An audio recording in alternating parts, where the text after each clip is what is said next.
ಕೈ ನಾಯಕರಿಗೆ ಇವತ್ತು ಹೈಕೋರ್ಟ್ನಲ್ಲಿ ರಿಲೀಫ್ ಸಿಕ್ಕಿರುವಂಥದ್ದು. ಒಂದು ರೀತಿಯಿಂದ ರಿಲೀಫ್ ಪರ್ವ ಶುರುವಾದಂತೆ ಕಾಣ್ತಾ ಇದೆ ಕಾಂಗ್ರೆಸ್ ನಾಯಕರ ಪಾಲಿಗೆ. ವಿಶೇಷವಾಗಿ ಸತೀಶ್ ಸೈಲ್ ಅವರಿಗೆ ಈಗಾಗಲೇ ಜೈಲು ಶಿಕ್ಷೆಯನ್ನು ಕೂಡ ವಿಧಿಸಿತ್ತು. ಆದರೆ ಅವ್ರನ್ನ ಅಪರಾಧಿ ಅಂತ ಹೇಳಿ ಜನಪ್ರತಿನಿಧಿಗಳ ನ್ಯಾಯಾಲಯ ಹೇಳಿತ್ತು. ಈಗ ಸತೀಶ್ ಸೈಲ್ಗೆ ಬಿಗ್ ರಿಲೀಫ್ ಸಿಕ್ಕಿದೆ. ಬೇಡಿಕೆ ಅದಿರು ಸಾಗಾಟ ಪ್ರಕರಣದಲ್ಲಿ ಸತೀಶ್ ಸೈಲ್ ಅವರಿಗೆ ಈಗ ರಿಲೀಫ್ ಸಿಕ್ಕಿರುವಂಥದ್ದು. ಬಹಳ ಮುಖ್ಯವಾಗಿ ಪರಪ್ಪನಗ್ರಹಾರ ಜೈಲಲ್ಲಿರುವಂತಹ ಕಾಂಗ್ರೆಸ್ನ ಕಾರವಾರದ ಶಾಸಕ ಸತೀಶ್ ಸೈಲ್ಗೆ ಜಾಮೀನು ಮಂಜೂರಾಗಿದೆ. ಅಷ್ಟೇ ಅಲ್ಲದೆ ಅವರ ವಿರುದ್ಧ ಅವರು ಸೇರಿದಂತೆ ಎಲ್ಲ ಆರೋಪಿಗಳಿಗೂ ಕೂಡ ಜಾಮೀನನ್ನು ಹೈಕೋರ್ಟ್ ಮಂಜೂರು ಮಾಡಿದೆ. ಜನಪ್ರತಿನಿಧಿಗಳ ಕೋರ್ಟ್ ನೀಡಿದಂಥ ಜೈಲು ಶಿಕ್ಷೆಯನ್ನು ಅಮಾನತ್ತಿನಲ್ಲಿಡುವುದಕ್ಕೂ ಕೂಡ ಆದೇಶವನ್ನು ನೀಡಿದೆ. ಅಂದರೆ ಜೈಲು ಶಿಕ್ಷೆಯನ್ನು ಕೂಡ ಅಮಾನತ್ತಿನಲ್ಲಿ ಇಡಲಾಗಿದೆ. ಶಿಕ್ಷೆಯನ್ನು ಅಮಾನತ್ತಿನಲ್ಲಿಡುವುದಕ್ಕೆ ನ್ಯಾಯಮೂರ್ತಿ ಎಂ ನಾಗಪ್ರಸನ್ನ ಅವರ ಪೀಠ ಆದೇಶವನ್ನು ನೀಡಿರುವಂಥದ್ದು. ಜನಪ್ರತಿನಿಧಿಗಳ ಕೋರ್ಟ್ ವಿಧಿಸಿದಂತಹ ದಂಡದ ಮೊತ್ತದಲ್ಲಿ 25% ಠೇವಣಿ ಇಡಬೇಕು ಅನ್ನುವಂಥ ಒಂದು ಷರತ್ತನ್ನು ಇದೇ ಸಂದರ್ಭದಲ್ಲಿ ಹಾಕಿರುವಂಥದ್ದು. 6 ವಾರದಲ್ಲಿ ಠೇವಣಿ ಇಡುವಂತೆ ಕೋರ್ಟ್ ತಾಕೀತನ್ನು ಕೂಡ ಮಾಡಿದೆ. ಅದು ಬಹಳಷ್ಟು ಕೋಟಿಗಟ್ಟಲೆ ದುಡ್ಡನ್ನು ಠೇವಣಿ ಇಡಬೇಕಾಗುತ್ತೆ. ಸುಮಾರು 75 ಕೋಟಿಯಷ್ಟು ದಂಡವನ್ನು ವಿಧಿಸಲಾಗಿತ್ತು. ಎಲ್ಲ ಆರೋಪಿಗಳಿಗೂ ಕೂಡ ಜಾಮೀನು ನೀಡಿ ಹೈಕೋರ್ಟ್ ಮಹತ್ವದ ಆದೇಶವನ್ನು ನೀಡಿದೆ. ಸತೀಶ್ ಸೈಲ್ಗೆ ಈ ಮೂಲಕವಾಗಿ ನಾಳೆ ಆರೋಪಿಗಳು ಜೈಲಿನಿಂದ ಬಿಡುಗಡೆ ಆಗುವಂತಹ ಸಾಧ್ಯತೆ ಇದೆ.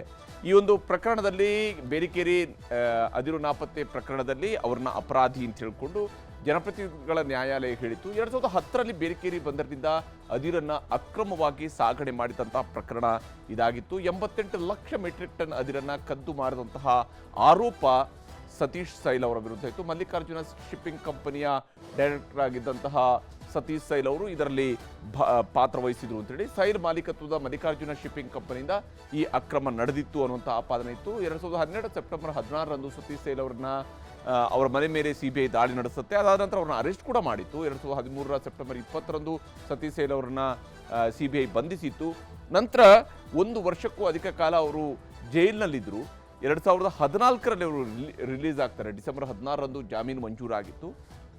ಈಗ ಸುದೀರ್ಘ ವಿಚಾರಣೆ ನಡೆಸಿದಂತಹ ಜನಪ್ರತಿನಿಧಿಗಳ ಕೋರ್ಟ್ ಅವರನ್ನ ಅಪರಾಧಿ ಅಂತೇಳಿ ಅಕ್ಟೋಬರ್ 24ರಂದು ದೋಷಿ ಅಂತ ಜನಪ್ರತಿನಿಧಿಗಳ ಕೋರ್ಟ್ ಆದೇಶವನ್ನು ಹೊರಡಿಸಿತ್ತು. ಅಷ್ಟೇ ಅಲ್ಲದೆ ಜೈಲು ಶಿಕ್ಷೆಯನ್ನು ಕೂಡ ಅಕ್ಟೋಬರ್ 24ರಂದು ವಿಧಿಸಿತ್ತು. 4 ಪ್ರಕರಣಗಳಲ್ಲಿ ಕಾಂಗ್ರೆಸ್ನ ಶಾಸಕ ಸತೀಶ್ ಸೈಲ್ ಅವರನ್ನ ಅಪರಾಧಿ ಅಂತ ಹೇಳಿತ್ತು. 4 ಕೇಸ್ನಲ್ಲೂ ಕೂಡ ಪ್ರತ್ಯೇಕ ಜೈಲು ಶಿಕ್ಷೆ ಮತ್ತು ದಂಡ ವಿಧಿಸಿತ್ತು ಕೋರ್ಟ್. ಈಗ ಒಟ್ಟಾರೆಯಾಗಿ 7 ವರ್ಷಗಳ ಕಾಲ ಅವರು ಜೈಲಲ್ಲಿ ಕಾಲ ಕಳಿಬೇಕಾಗಿತ್ತು. ಎಲ್ಲ ಅಪರಾಧಿಗಳಿಗೂ ಕೂಡ 44 ಕೋಟಿ 65 ಲಕ್ಷ ರೂಪಾಯಿಯ ದಂಡವನ್ನು ಹಾಕಲಾಗಿತ್ತು. 44.65 ಕೋಟಿ ರೂಪಾಯಿಯ ದಂಡ ಕಟ್ಟದಿದ್ದರೆ ಹೆಚ್ಚುವರಿ 3 ವರ್ಷ ಜೈಲು ಶಿಕ್ಷೆಯ ಆದೇಶವನ್ನು ಕೂಡ ಕೋರ್ಟ್ ನೀಡಿತ್ತು. ಜನಪ್ರತಿನಿಧಿಗಳ ಕೋರ್ಟ್ ನೀಡಿದಂತಹ ಜೈಲು ಶಿಕ್ಷೆಯನ್ನು ಅಮಾನತ್ತಿನಲ್ಲಿಡುವುದಕ್ಕೆ ಈಗ ಹೈಕೋರ್ಟ್ ಆದೇಶವನ್ನು ನೀಡಿದೆ. ಶಾಸಕ ಸತೀಶ್ ಸೈಲ್ ಸೇರಿದಂತೆ ಎಲ್ಲ ಆರೋಪಿಗಳಿಗೂ ಕೂಡ ಜಾಮೀನನ್ನು ಮಂಜೂರು ಮಾಡಲಾಗಿದೆ. ಇನ್ನು ಇದೇ ಸಂದರ್ಭದಲ್ಲಿನೇ ಜಸ್ಟಿಸ್ ನಾಗಪ್ರಸನ್ನ ಅವರ ಪೀಠದ ಮುಂದೆ ಇನ್ನೂ ಒಂದು ಪ್ರಕರಣ ಇತ್ತು. ಅದು ಯೂನಿಯನ್ ಬ್ಯಾಂಕ್ನವರು ಹಾಕಿದಂತಹ ರಿಟ್ ಪಿಟಿಷನ್. ವಾಲ್ಮೀಕಿ ನಿಗಮದ ಹಗರಣವನ್ನು CBI ತನಿಖೆ ಕೊಡಬೇಕು ಅನ್ನೋದು. ಆ ಹಗರಣದ ವಿಚಾರದಲ್ಲಿ ನಾಗೇಂದ್ರ ಅವರಿಗೆ, ಅಂದರೆ ನಾಗೇಂದ್ರ ಇದರಲ್ಲಿ ಈಗಾಗಲೇ ಜೈಲಿಗೆ ಹೋಗಿ ಬಂದಿರೋದ್ರಿಂದಾಗಿ ನಾಗೇಂದ್ರ ಅವ್ರಿಗೂ ಕೂಡ ರಿಲೀಫ್ ಅಂತ ಹೇಳಿ ನಾವು ಇದನ್ನು ಪರಿಗಣಿಸ್ಬೋದು. ಅಷ್ಟೇ ಅಲ್ಲದೆ ಅವ್ರನ್ನ ಮಂತ್ರಿ ಮಾಡ್ತೀನಿ ಅಂತೇಳಿ ನಿನ್ನೆಷ್ಟೇ ಸಿದ್ದರಾಮಯ್ಯನವರು ಹೇಳ್ತಿದ್ರು. ಈ ಸಂದರ್ಭದಲ್ಲಿ CBIಗೆ ಹೋಗೋದ್ರಿಂದ ಹೈಕೋರ್ಟ್ ಈಗ CBI ಬದಲು ಲೋಕಾಯುಕ್ತವೇ ಮಾಡಲಿ ಅಂತ ಕೋರ್ಟ್ ಕೂಡ ಹೇಳಿದೆ. CBI ತನಿಖೆಗೆ ಕೋರಿ ಯೂನಿಯನ್ ಬ್ಯಾಂಕ್ ಆಫ್ ಇಂಡಿಯಾ ಸಲ್ಲಿಸಿದಂಥ ಅರ್ಜಿಯನ್ನು ವಜಾಗೊಳಿಸಲಾಗಿದೆ. ಇದರಿಂದಾಗಿ ಈಗ ಜಾಮೀನಿನ ಮೇಲೆ ಹೊರಗಿರುವಂತಹ ಬಿ ನಾಗೇಂದ್ರಗೆ ಇನ್ನಷ್ಟು ರಿಲೀಫ್ ಸಿಕ್ಕಂತಾಗಿದೆ. ಆದರೆ ಈ ಪ್ರಕರಣದಲ್ಲೂ ಕೂಡ CBI ತನಿಖೆಯನ್ನು ನಡೆಸಿದರೆ ಆಗ ಮತ್ತೆ ಎಲ್ಲಿ ಬಂಧನ ಆಗುತ್ತೋ ಅನ್ನುವಂಥ ಭೀತಿಯೂ ಕೂಡ ಇದ್ದೇ ಇತ್ತು. ಈಗ ಕೋರ್ಟ್ ಇವತ್ತು ಹೇಳಿರುವಂಥದ್ದು ಬ್ಯಾಂಕಿಂಗ್ ನಿಯಂತ್ರಣ ಅಧಿನಿಯಮ ಸೆಕ್ಷನ್ 35A ಅಡಿಯಲ್ಲಿ ವ್ಯಾಖ್ಯಾನ ಪರಿಗಣಿಸಿ CBI ತನಿಖೆಗೆ ವಹಿಸಲು ಆಗೋದಿಲ್ಲ ಅನ್ನುವಂಥ ಕೋರ್ಟ್ ಹೇಳಿದೆ. ಅಂದರೆ ಇದರ ಪ್ರಕಾರವಾಗಿ, ಈ ವ್ಯಾಖ್ಯಾನದ ಪ್ರಕಾರವಾಗಿ CBI ತನಿಖೆಗೆ ಕೊಡುವಂಥದ್ದಕ್ಕೆ ಅವಕಾಶ ಇರುತ್ತದೆ. ಆದರೆ ಅದನ್ನೇ ನಾವು ಬೇಸಿಸ್ ಆಗಿಟ್ಕೊಂಡು CBI ತನಿಖೆಗೆ ವಹಿಸೋದಕ್ಕೆ ಆಗೋದಿಲ್ಲ ಅನ್ನೋಂಥದ್ದನ್ನು ಕೋರ್ಟ್ ಹೇಳಿದೆ. ಈಗ ಅನುಮತಿ ನೀಡಿದರೆ ಎಲ್ಲ ಬ್ಯಾಂಕ್ಗಳು ಕೂಡ ಇದನ್ನೇ ಕೇಳಬಹುದು, ಎಲ್ಲ ಪ್ರಕರಣಗಳಲ್ಲೂ ಕೂಡ ಇಂಥದ್ದೇ ಅನುಮತಿಯನ್ನು ಕೇಳಬಹುದು ಅನ್ನುವಂಥ ವಿಚಾರವನ್ನು ಕೂಡ ಹೈಕೋರ್ಟ್ ತನ್ನ ತೀರ್ಪಿನಲ್ಲಿ ಹೇಳಿದೆ. Delhi special police establishment act ಅದು ನಿರರ್ಥಕ ಆಗಬಹುದು. ಅಂದರೆ ಸರ್ಕಾರಗಳ ಒಪ್ಪಿಗೆಯನ್ನು ಪಡ್ಕೊಳ್ಬೇಕಾಗೋದಕ್ಕೆ ಇರುವಂತಹ ಕಾಯ್ದೆ ಇದೆಯಲ್ಲ, ಅದು ನಿರರ್ಥಕ ಆಗುತ್ತೆ ಅಂತೇಳಿ. ಹೀಗಾಗಿ ಮತ್ತೆ ಮಂತ್ರಿ ಆಗ್ತಾರಾ ನಾಗೇಂದ್ರ ಅನ್ನುವಂಥ ಪ್ರಶ್ನೆ ಮೂಡಿದೆ. ಯಾಕಂದರೆ ಬಿ ನಾಗೇಂದ್ರ ಮತ್ತೆ ಮಂತ್ರಿ ಸ್ಥಾನ ಸಿಗುತ್ತೆ ಅನ್ನುವಂತಹ ಚರ್ಚೆ ಈಗಾಗಲೇ ಶುರುವಾಗಿದೆ.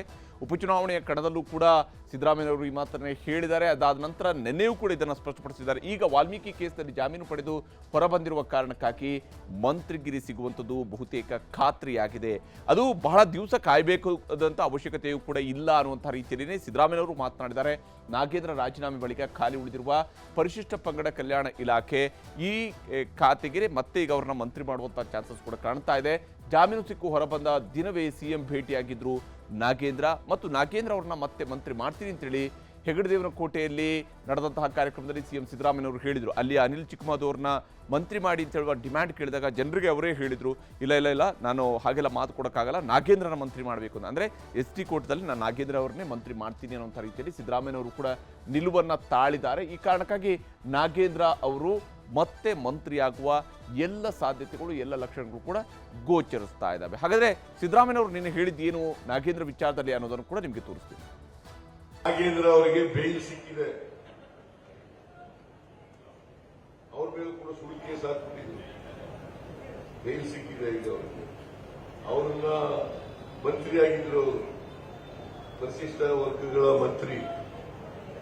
ಈಗ ಅವರು ಹೊರಗಡೆ ಬಂದಿದ್ದಾರೆ. ಚುನಾವಣೆ ಆದ್ಮೇಲೆ ನಾವು ಒಂದು ತೀರ್ಮಾನ ಮಾಡಬೇಕು ಸ್ವಾಮೀಜಿ. ಹೀಗೆ ಒಂದು ಕಡೆಯಲ್ಲಿ ಕೋರ್ಟಿನ ರಿಲೀಫ್ ಸಿಗ್ತಿದ್ದಂತೆಯೇ ಮಂತ್ರಿಗಿರಿ ಸಿಗುವಂತಹ ಒಂದು ಅವಕಾಶವೂ ಕೂಡ ಬಂದೊದಗಿದಂತೆ ಕಾಣ್ತಾ ಇದೆ.